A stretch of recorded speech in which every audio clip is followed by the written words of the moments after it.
They told me I was a disgrace, that I had thrown my future away. My mother stopped introducing me as her son. My father wouldn't look me in the eye unless he had something to criticize. At family dinners, I sat at the far end of the table, close enough to serve, but never close enough to be seen. I once built something that changed lives, helped people who'd been forgotten feel human again. But in my own family, I was just the failure who didn't finish med school. And the irony? The woman my brother's about to marry, she looked me in the eyes and said, "You're the one who gave me my grandfather back." And suddenly, silence had no place to hide. My name is Caleb Monroe. And for a long time, I tried to stay small, polite, quiet, invisible. But some truths don't stay buried forever.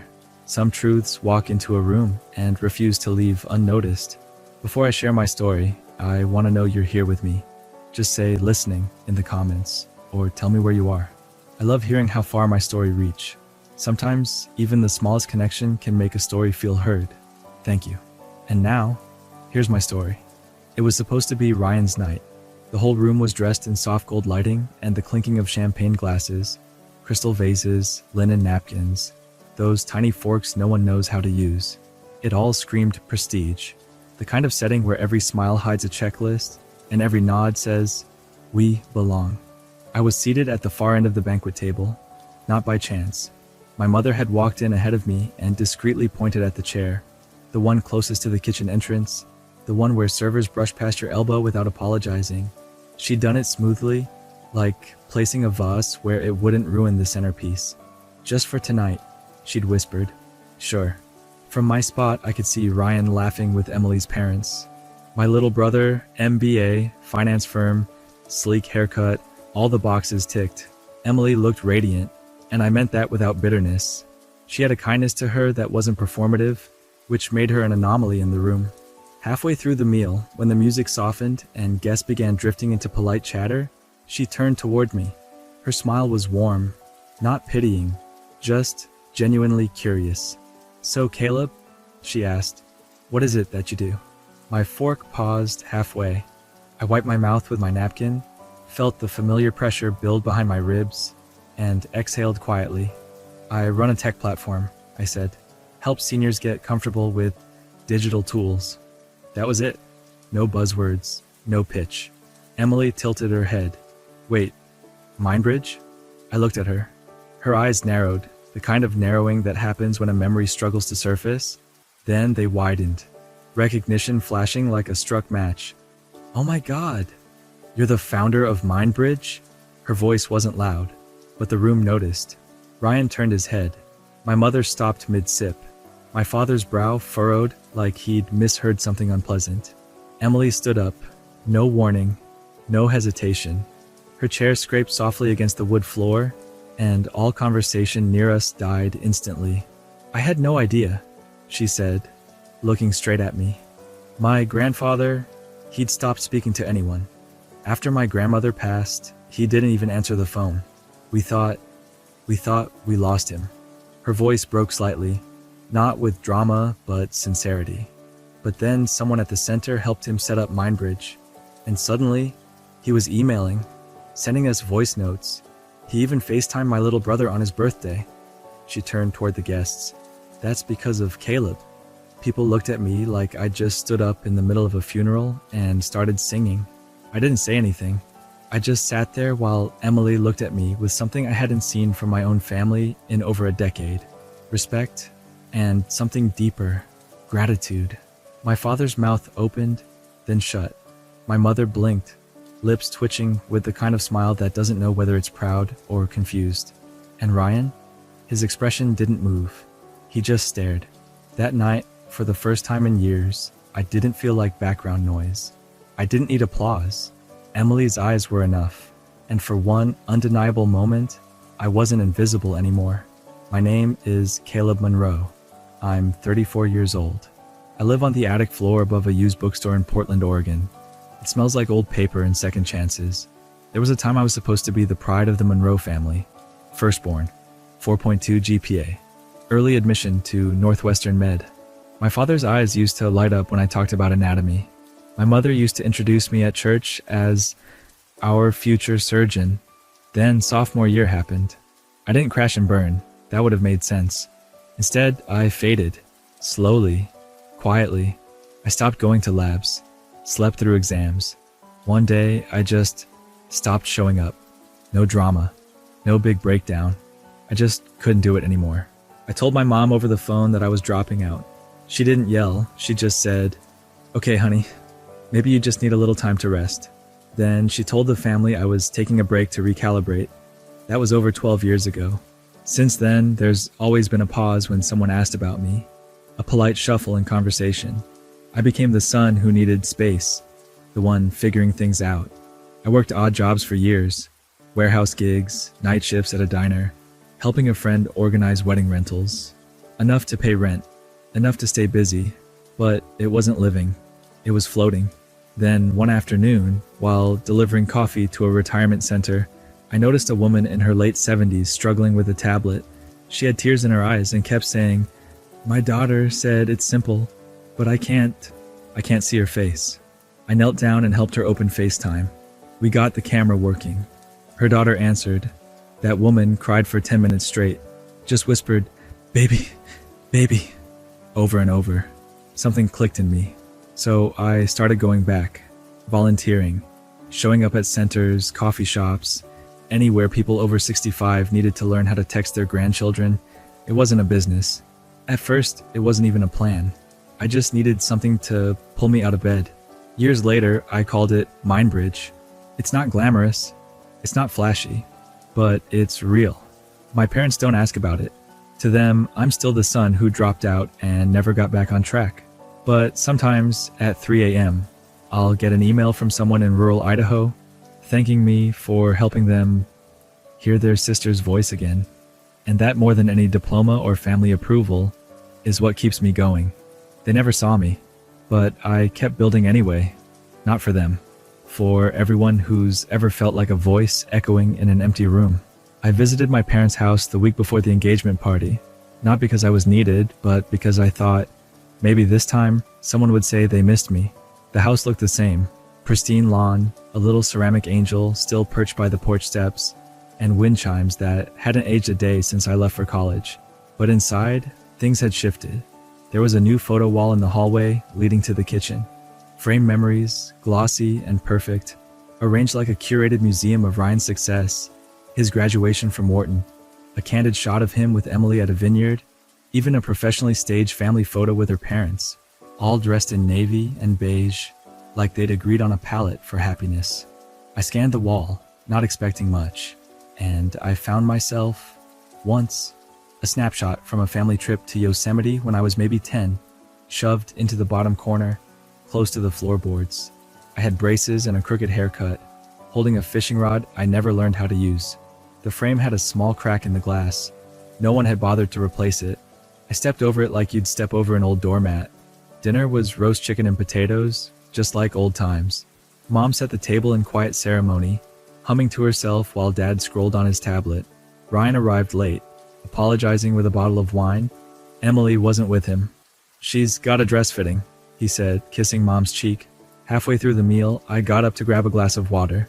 On my way back, I caught my mom's voice drifting from the dining room as she spoke to a friend on speakerphone. Ryan's always been the one who knew how to pick a safe path. Not like Caleb. He always chased dreams too big for his hands. My fingers clenched around the glass. I smiled when I sat back down. Nobody noticed. They never do. That night, back in my attic apartment, I opened my inbox and scrolled to an old email I'd sent them a few months ago. The subject line was, "I got featured." It was a link to a podcast, an interview I did for a tech and social impact channel with a modest following. We talked about how MindBridge started, how we'd grown from neighborhood cafes to state-funded pilot programs. That episode had over 20,000 listens. No one replied to that email, not even a thumbs up. I checked the analytics. 0 opens from any Monroe family address. I still had the old pair of headphones I used during that interview. They were duct taped at the ear pads, the cord fraying where it met the jack. I wrapped them up slowly, like folding an old letter, and tucked them into a small box under my desk. It wasn't just about the gear. It was a ritual, like bearing the hope that one day, someone from my family would listen to my voice and hear pride. At our next family dinner, they were celebrating Ryan's promotion to a senior consultant role. Dad toasted. Mom teared up. A cousin asked if they'd found a good wedding band yet. Laughter filled the room like warm smoke. No one turned to ask, "And what about you, Caleb?" I smiled and passed the salt. A few weeks later, an email showed up in the MindBridge system. Subject: Stories That Matter Submission. The program was something we'd launched to gather real user stories. Moments where technology truly bridged something deeper than convenience. There was a video attached. Title: For Grandpa. Sender: Emily M. At first, the name didn't click. I just figured it was another heartfelt note from a granddaughter with a tech-savvy elder. I opened the video. Emily sat beside an older man. He must have been in his early 80s. Wrinkled hands resting on his knees, back slightly hunched, but eyes alert. The kind that held entire stories without saying much. He looked like someone who'd once been strong enough to lift the world and now just wanted to hold on to a conversation. Emily was smiling at him, gently holding his arm. After Grandpa had his minor stroke, she began. He stopped talking much. Didn't want to leave the house. He didn't even answer the phone. We thought we were losing him. Not physically, but bit by bit, emotionally. She turned slightly toward the camera. Then someone at his assisted living center helped him set up MindBridge. It took a while, but then everything changed. She motioned to him, and the old man waved awkwardly at the lens. He calls us every Tuesday now. He sends us little voice notes. He even ordered a book on astronomy online. He's always loved the stars, and he told me last night, "This makes me feel like I'm still part of this world." I couldn't move. Then came the part that knocked the breath out of me. "I don't know who started MindBridge," she continued, her voice slightly cracking. "But whoever you are, thank you. You didn't just give my grandpa a way to speak again, you reminded him he was still alive." I sat there, eyes locked on the screen, while the old man reached out and held Emily's hand. They didn't know it was me. She didn't know I was the founder. She didn't know the man she was about to marry had a brother, the guy seated in the shadows during the engagement party, who had built the thing that gave her grandfather his voice back. And yet, she thanked me, without even knowing who I was. I didn't respond to the email, didn't forward it, didn't even mark it as approved for the campaign. But I downloaded the video, saved it into a private folder named Real, and that night, for the first time in a long time, I let myself cry. Not because I was sad, but because in that moment, I realized something cruel and beautiful. Sometimes, the ones closest to you won't see you, but strangers will sometimes look right into your work and see your soul. The night before the engagement party, we had dinner at my parents' house. Not a formal thing, just one of those family dinners that somehow always end up being performance reviews for Ryan and awkward silences for me. Mom made her famous pot roast. Dad set the table. Ryan brought a bottle of Pinot that Mom gushed over for a solid 5 minutes. I brought a story, but no one asked for it. As soon as we sat down, Ryan launched into updates from work. "They're giving me oversight over 2 more teams," he said, slicing into the roast. "The client in Dallas is expanding, so I'll probably be flying out more this quarter." "That's wonderful," Mom beamed. "And what about your bonus this year? Did they finalize it?" "Should be about 30K, Ryan said casually, as if it was a pack of gum. Dad nodded. "Proud of you, son." I sat there, cutting lettuce on my plate, watching the scene play out like a sitcom I didn't audition for. No one asked what I was working on.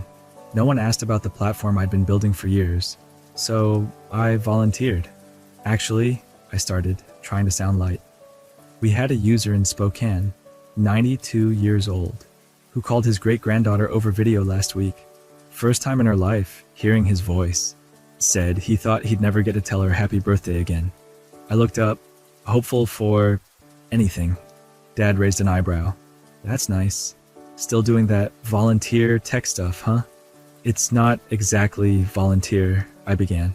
Ryan chuckled lightly, not unkindly, just dismissively. Like I'd brought up my childhood coin collection again. Mom leaned in, a bit too cheerful. "Don't bring that up at the engagement party, okay? Emily's family is very traditional. They admire professionalism, structured careers. I don't want them to get the wrong impression."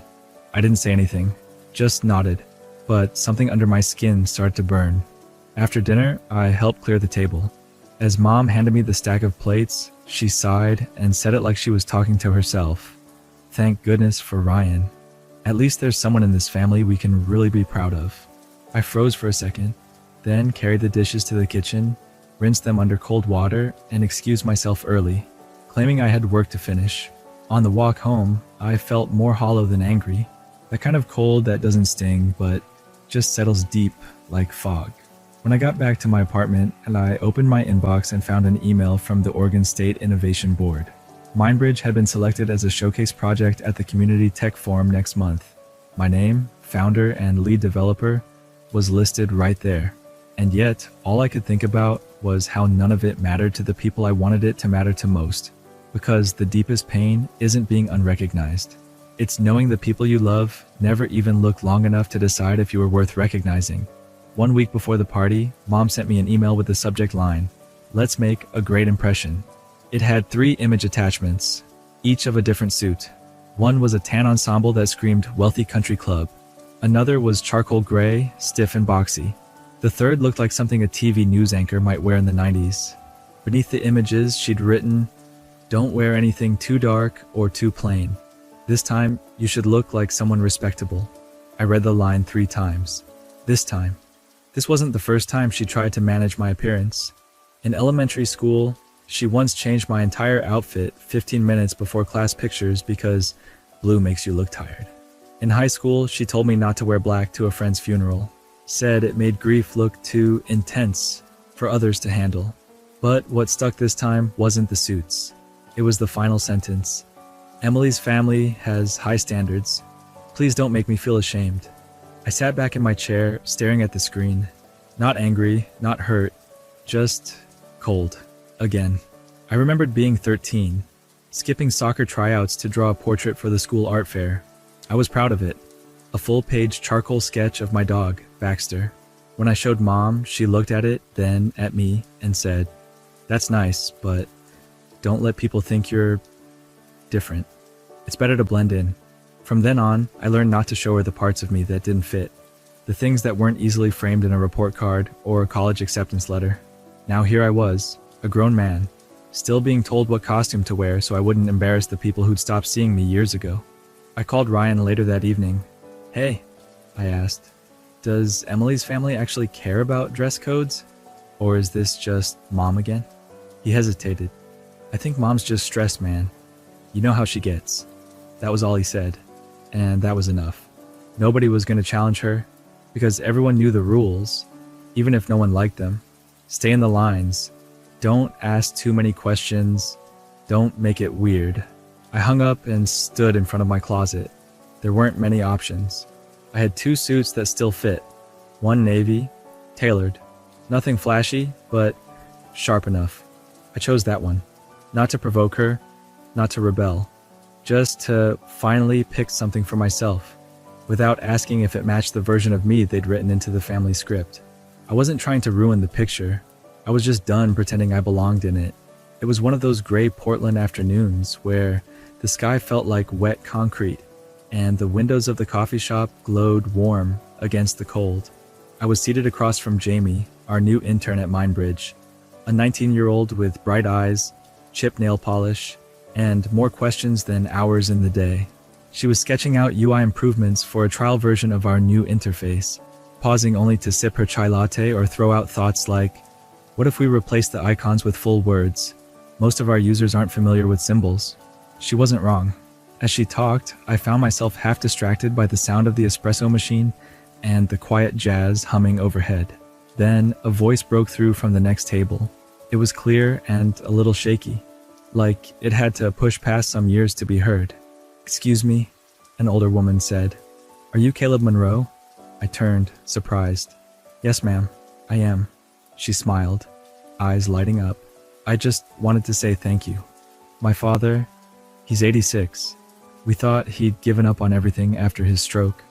But last week, he sent me an email. Just a single sentence, but it was more than we'd had in months. He said, 'Love you always, Dad.' That was your doing." I didn't know what to say. I just nodded, grateful. After she left, Jamie's mouth was still hanging open a little. You didn't tell me people recognize you, she said. They usually don't, I replied, sipping my coffee. A few moments passed before Jamie looked at me again. Does your family know what Mindbridge is doing? Like, really know? I stared at the steam curling from my cup. They know, I said slowly. They just never asked. The words hung in the air like fog. Jamie nodded, her eyes gentle but knowing. She didn't say anything else, and I was grateful for that. When I got back to the office later that day, I checked my inbox. One email stood out. Community Tech Outreach, Library Integration Pilot. It was from the Oregon State Library Board. They were choosing Mindbridge as a pilot program for 12 rural branches. It was the kind of milestone most people celebrate with champagne, or at least a high five. I read it silently, scrolled to the bottom. CC'd on the email were heads of several regional library systems. One name caught my eye. Harold Matthews, Emily's father. I leaned back in my chair. The world, it seemed, had a strange way of circling back around. The rooftop restaurant glimmered with candles and curated elegance. Gold-trimmed menus, strings of soft white lights overhead, and the kind of wine that came with a story you were supposed to nod politely at. The table stretched long, like a runway for approval. I arrived exactly on time. Mom glanced at my navy suit, gave a brief nod. At least he ironed it, her eyes seemed to say. Dad looked up from his phone, then turned his attention to the centerpiece. I took my seat, of course, at the end of the table. People began trickling in, greeting Ryan and Emily with congratulations, toasts, and picture requests. It was the kind of affair where everyone smiles, but only half listens. Emily made her rounds, graceful and attentive, until she stopped at my end. Her smile was warm but curious. I don't think I ever asked, she said. What do you do? I answered simply. I run a platform called Mindbridge. She paused. Wait, Mindbridge? Like the app that helps seniors video chat and order groceries and stuff? I nodded once, her brow furrowed. She tilted her head. That can't be. That's what helped my grandpa. He started calling us again, sending pictures. We thought we'd lost him after the stroke. Her voice dropped slightly, like the moment was becoming too real. He said it gave him a reason to get up in the morning again. There was a beat of silence. Then, out of nowhere, Emily stood up. Her voice carried down the long table like a sudden gust of wind. I just want to take a moment, she said, glancing at the guests, to thank the person who gave my grandfather back his dignity. Conversations halted. Silverware froze mid-air. She looked directly at me. Caleb, I had no idea it was you. Thank you. Thank you for giving me time with him I thought I'd never get again. I felt the air thin around us. Someone set their wine glass down too softly. Someone else coughed. Mom adjusted her napkin. Dad stared into his drink like it held an answer. Ryan's face was unreadable. Emily stepped closer, her eyes glistening. Are you the founder? I nodded once. I just wanted to connect people who shouldn't be forgotten. That's all I said. No defense, no grand declaration. Just that one truth I'd lived quietly for years. The silence that followed wasn't awkward. It wasn't cold. It was heavy with realization. Emily reached down and gently squeezed my hand. Thank you, she whispered again, for giving my family back something we didn't know we'd lost. I didn't speak. I didn't need to, because for the first time, silence didn't mean being overlooked. It meant I'd finally been seen.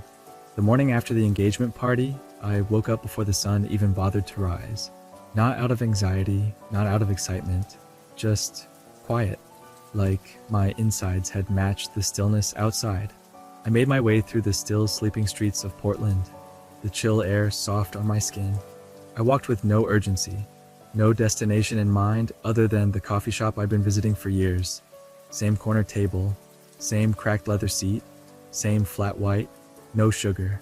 As I waited, watching steam rise from the espresso machine like breath on a winter window, my phone buzzed. A message from Ryan. An a, em shin loi vi chua tung hoi. No punctuation, no emojis, no explanations. Just that. A sentence so simple it could have been missed. Except it wasn't. I stared at the screen. My hand trembled. Not dramatically, not like in the movies. Just enough to spill a thought or two inside me I hadn't touched in years. I didn't cry. I didn't smile. It was something else entirely. Like a knot you'd forgotten was there finally came loose. Quietly. I didn't reply. I didn't delete it either. I just let it sit. A message with no decoration. A door left slightly ajar. Suddenly, my mind drifted. Back to 10th grade. I'd been practicing for a public speaking competition. Ryan, gangly and loud at the time, had asked me what I was preparing for. That was the last time he'd shown interest in anything I did. Since then, years of silence. Not coldness, just absence. That message didn't fix everything, but it didn't have to.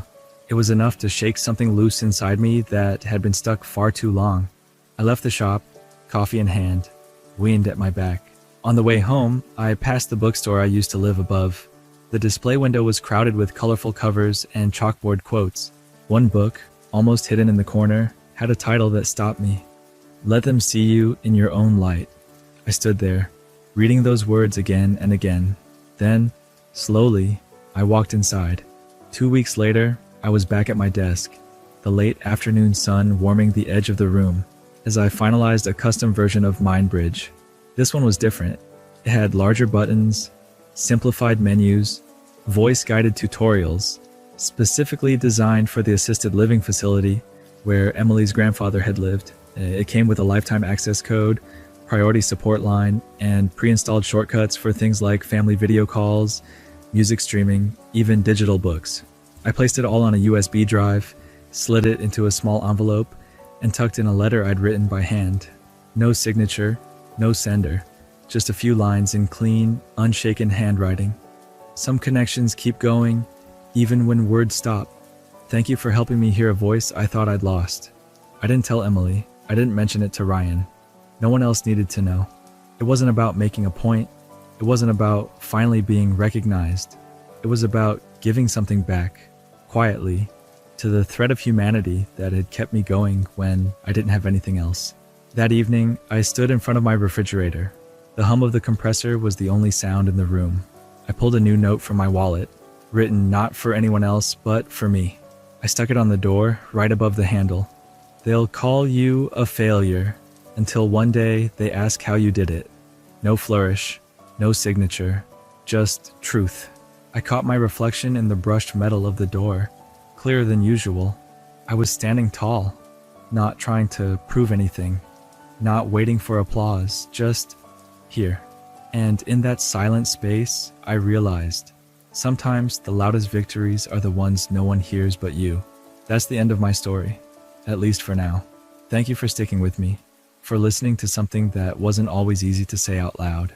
If you've ever felt like you were standing in a room full of people and still somehow invisible, if you've ever felt dismissed, misunderstood, or like the quiet parts of you were never enough, if you've ever had to choose between fitting in and being true to yourself, or even if you've never lived it, but something in this story hit home, just comment yes below.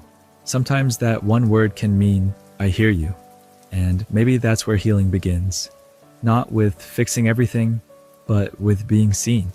Feel free to share your own story if you're ready, or just stay a while and listen. We don't always need answers. Sometimes we just need each other. I'll be here. We'll be here. And if this little corner of the world can offer even a sliver of comfort, then maybe that's enough. Until next time, take care of your heart. And remember, even the quietest voices matter, especially yours.